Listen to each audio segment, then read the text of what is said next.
Lakhipur Online Puthoksaба July ki tang 12 Nongmaijing Numit ki Khomjinba Pao tabirase Ahanbada Maruoiba Pao Jiri Tipai Muklambi amasung Jal Jiban Mission ki tabaksingda miyamna penajai hairi Kokomi ki jangsin khongchapta Jiribam Hospital amasung relief camp chingbagi tibam yingsinkhre Imphal West ki Kanto Sabalda mitai ki yum khara mai thakre miyoi ani phagatkre Agartala की धुलेश्वर दा वैष्णव चुरामनी राजश्री भाई के चंद्र की चनी के मक्के तरुक सुबह मपो Kuman पांथोक्रे अमसुंग Bellingham की Jura Golna Norway बु गोल अनि अमद माइथी अंदुना इंग्लैंड सेमीफाइनल दखों थांजिनख्रे हौजिक मपुंग में पाव ताबिरसे जिरी तिपाई मुक्लंबी जेटी रोड अमसुंग जल जीवन मिशन की थबक थोरम सिंह असिदा मियाम न पेनद्रे हाइना ngarang Jiribam gi dibong belaiba Ichel Club tapangto ki bapami sing unaba amada Ichel Club ki General Secretary Y Bidit Singh na phongdokre mahak na makhata na haikibada kilometer chamaga sukna manga sangba Jiri Tipai Muklambi JT Road asigi lupa crore chamaga nifutare rom gi project amount of the thabak asi chahi ahum makhai dagi na chahi mari rom sure koilas thabaga hekta makaiba amasung ayama mafamda koilas thadaba kaya sigi matangda mamangda governor da Hanagi DC Krishna Kumar da masung mari lainaba te authority singda memorandum kaya ma pisingna haijakre adubu tawgani hairaga ngasi phawba thabak oina pangtok pidri haina phanga pankhi maraga sida Imphal da chatnaba arumba port puba gari sing JT Road rom da khamangani hairiba si lambi da leiriba kongut kaya si hana mensin biraga thanbina basu haijake hauzik nona thawpuriba DC ga su unaduna memorandum pisingkhre amasung DC nasu ngasigi matangda positive response pibiraki haina bahagna phongdokhi amaromda dibongda jal jiban mission gi makhada sariba water supply scheme asi saba loisilakle adubo ngasi phawba mathau tawdriba sikarigino haina hangladna miyamda thaknanabagi sing phanganbina basu mahangna haijaki pawgi miphumaduda Ichel Club ki member sing advisor sing amasung self help group ki new sing su sarujaki ngasi July ki tang 13 numit asida Ichel Club dibongda samak Ichel Club ki secretary ni ngasi kaujari ba press meet je atai gi nate jiri tipami ro aduga khoi water supply jan jiban mission gi sigi matang ani sida kaujaba press meet ni aina lebak myam da haijening basi jiri tipami road ase magi asang basi 105 kilometer ni aduga masiga thadarpa project na crore chamaga 47 hadi 147 crore ne ba hojek lambi se sahi ahum makhai mari phajelak tore semi be lambi ase aduga koilas tharami se sahi amam henjelakle thaba loibaga kaibana hale hoji masida ina haijening be sakada haijening basi lambi si porhogi porhol anta ngaire ado quality maintenance kamai tawdino haibidusu ai sakada thamjaningi amasung praja mayam da thamjaningi masida hoi club ki site tagi DC da mamangda pubiramba Krishna Kumar DC adugasu anirak khoi pisan jaga bani lona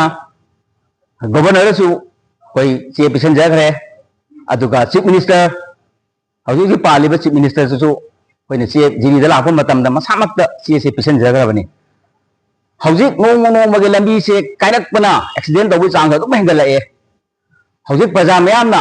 khoi som da leiriba GT road ase praja mayam sina khoi ne khanari je khoi hauji ultimate deadline amma piraga si manung da losan biu haijeningi natraga di khoi action tawnabe khoi sem saba khoi hauragani haibagi khoi adugumba government side da khoi thamjari akhoi yengba yaba yenge aduga ngarang ta su samak chaluraga khoi mera pabi amasung khoi gi sele group te gi chaluraga ngarang ta su khoi DC unajaru re DC da su khoi che muk thajara me masana yamna khoi gi adin hanglem na masana su man yam thajaba handik so da magi tawani habi gi thajaba pire adugi damakta su khoi yam nungai lona na hojik सिगी लंबी से अदुगी मते पोटहोल ले मतुंगा हुजी truck की सत्प ma'am से अमुक हुई GT रोता अमुक खामक तोरे मसिगसु अइना थमजरिम से तै नते लंबी की पोटहोल मैम से मेलगा गाड़ी दो थम्बिउ हाइजरम ने दुसु अइना रिस्ट्रिक्शन पिजरमी अदुसु मोय खोगी लोकल एमएलए अमसुंग मसामक मोय तानरगा असि मेलगा थमगेसु मोय खोगी गुड कमिटमेंट दु पॉजिटिव पिरे असिगा अइना हंजनिंगबसिदी अतै नते अखोगी लंबी से सेम सेमे मसामक खोगी पीडब्ल्यूडी एग्जीक्यूटिव इंजीनियर अदु लामा मसामक तसु वारी जाना चीफ इंजीनियर मसामक तसु लागा वारी से अपन हाई खाबनी मसामक जेम बसपम मतमदा खोगी याम यांग कन्मे मतम दुको लामे अदु से पीरे मोनु दवरने हायरमने दुम इवन मोगी कंपनी की खोगी एकेसी बा हरी कंपनी की अदु मीरसु लान मोरसु से पी मोनु दवरनी ममान 2025 की डिसेंबर पूरे लोइने मोने खोगी पिरामी से अखोई मोने पिरामनी कोई कई एक्शन तौदे हरावी अदो हराव चक्का हौजे 2026 सही तंगाई चौले हौजे कई सेमदर ले दिरी बजा से फंबंदना action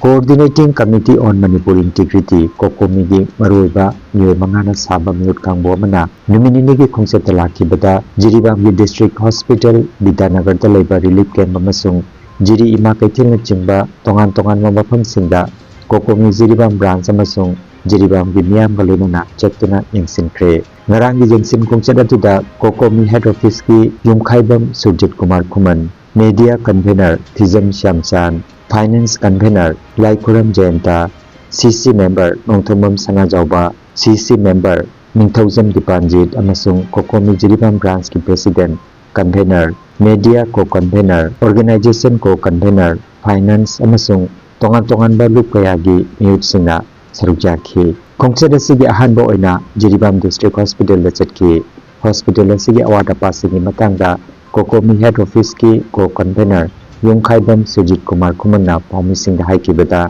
Jiribam gi miyamna ana laing lamda tanatana hiram khudingmakta awaba kaya mayoknari Jiribam amasung Imphal gi lambi chatpa yadabana maram oraga Jiribam gi hospital asi miyam gi damak yamnamak maru oiri maram aduna masigi pibam phagadhanaba amasung matamga chunaba mawangda thambinaba miyamna haijaduna lakpani haiki masigi matangda wasat Jiribam gi Vice President Yumnam Chandrasekhina haikibada Jiribam gi amata ngairaba hospital asida watliba potlum kaya si pibinaba kayarak haijakre hospital asigi maigi kudong sadaba kaya laibagi matangda supankre Struggling Women Association SWA gi Finance Gurumayam Latana haikibada Jiribam hospital asi ningthina thambidabana layengna bagi Imphal chatpa haibasi lapa maram oraga lambigi kudong sadaba kaya mayokne haiki masigi tungda Kokomi gi thomisingna Bidanagar da leiriba Relief camp ta lanjinaruraba imungsinga unaki mafamadu da leiriba lanjinaruraba miyoising aduna makhoigi thamogi oiba pendaba wafum kaya phongdoraki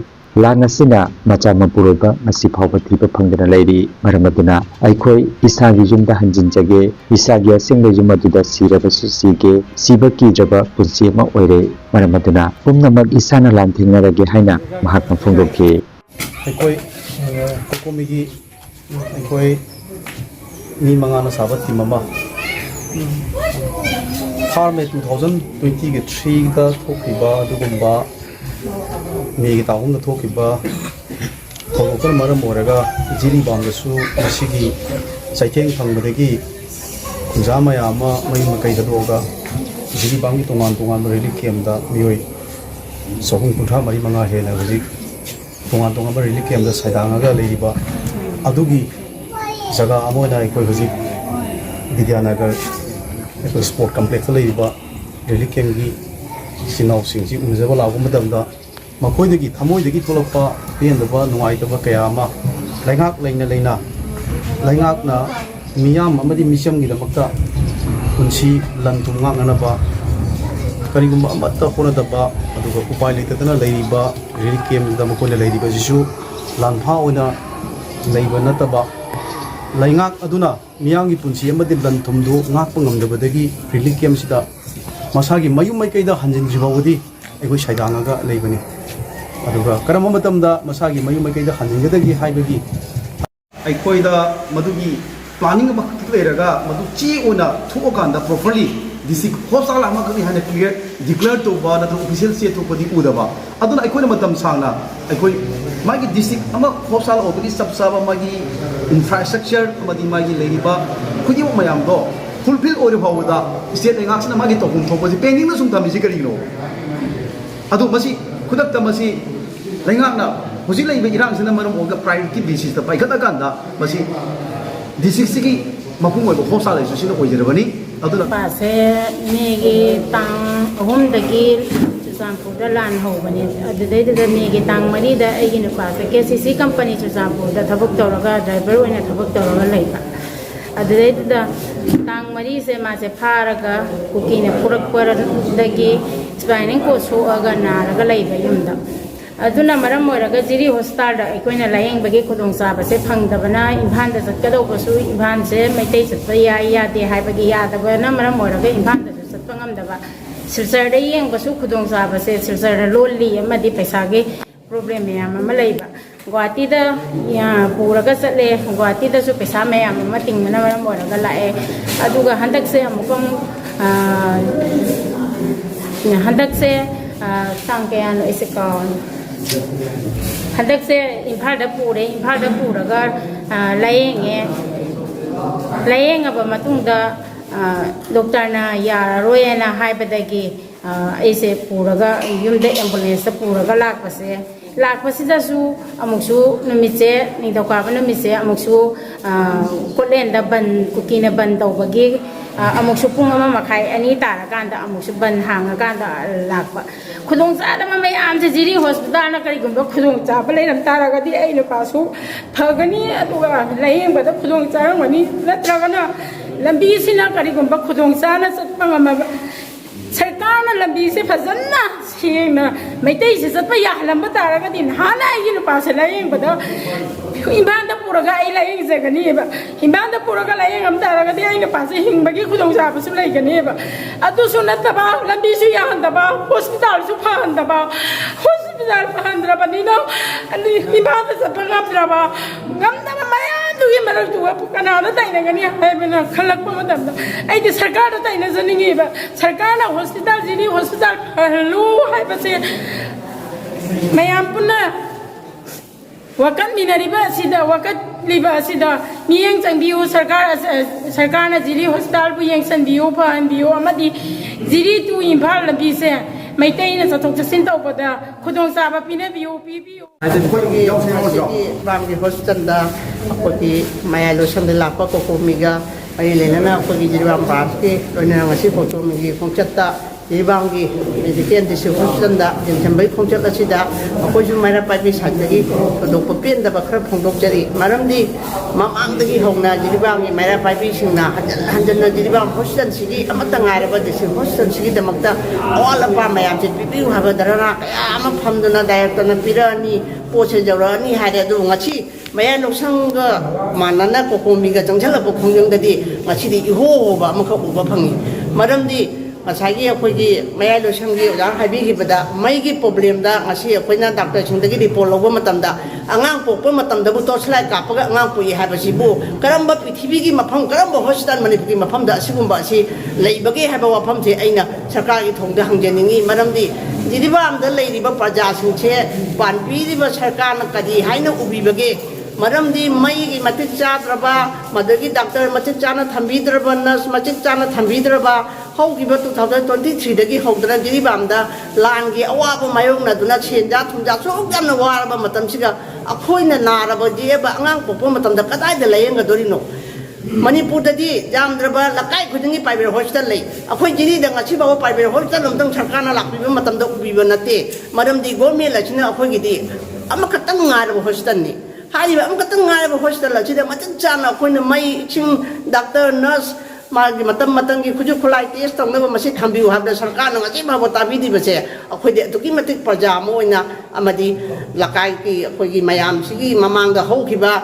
tawhiba start tawhiba kun puna makki ahu chinjaraga aina tuki matik pen de haba wafam sima thamjeningi babandagi akhoi na tholok base lan hoba megi thagi tang mari de tholok pani akhoi ahum hinjale aduna ngasi ho tum da changba phangdana leide akhoi de jum da jam changjen ningi adu kari hai ni jum da chang ge hai ru ni chang ba ja lai hai ni jangan sang da na jum nong loi pat na tek na ta na ipoli sai pun na mak chung mang na ta na loi ga jum mai cha ko di jum ani khak sai adu ge mai jum thaga le adu su mi thajal laga atop mi thajal laga sahan ba du su tin nong phak na pu gre hai ado hane gi lai hoba ipoli sai pun na mak loi mang ta na loi re ado lai di ba ai si ju ahan ju ai sale hanjan na chang ma su ngam moi dori ai gi puru bu su paralyzed ta na hamda lai yu di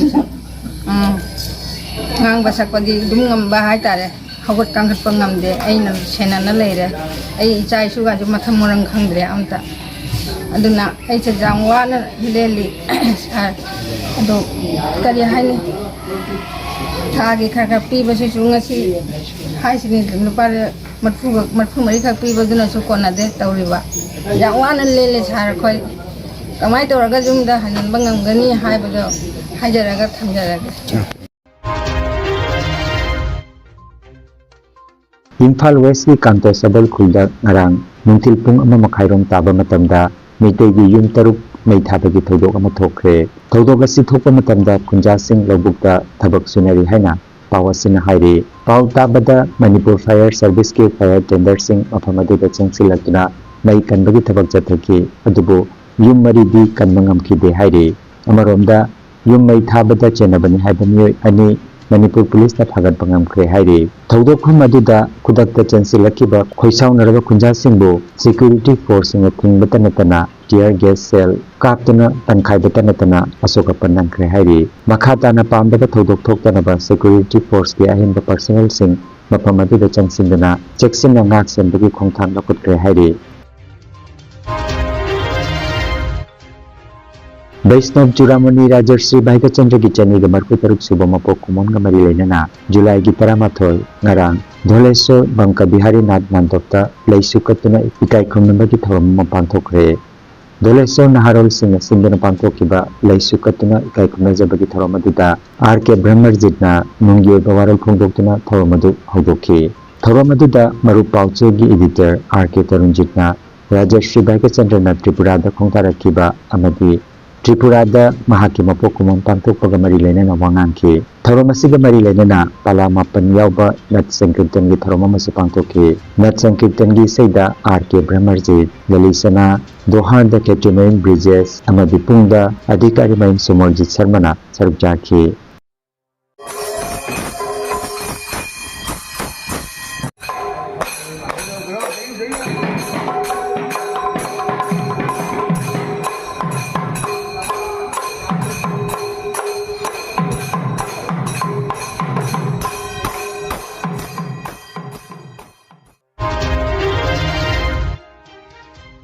FIFA World Cup की quarter final match दा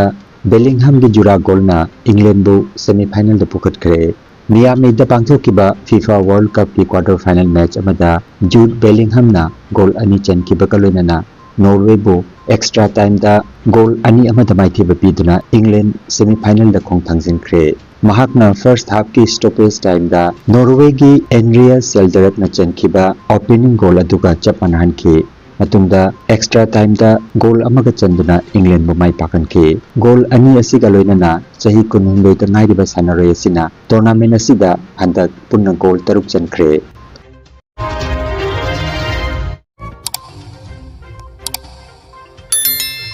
Lakhipur online channel asibu yengbiri basingna pawa sibu like amati share tawbiu amati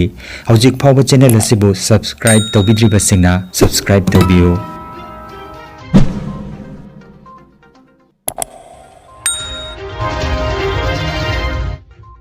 Arobada maruoda pau amukhanna Jiri tipai muklambi amasung jal jiban mission ki tabak singda miyamna penadre hairi Kokomi ki jangsin khongchapta Jiribam hospital amasung relief camp chingbagi pibam yingsin kre Imphal West ki Kantor Sabalda mitei ki yum khara mai thakre miyoi ani phagat kre Agartala ki Dholeswar da Vaishnav Churamani Rajarshri Bhaika Chandra ki chani ga marpu taruk subama pokuman pantokre amasung Bellingham ki jura goal na Norway bu goal ani amada maithi anduna England semi final da khongthangjin kre Lakhipur Online YouTube channel gi pau sandok chaba ngasigi oinadi matang asida loijare.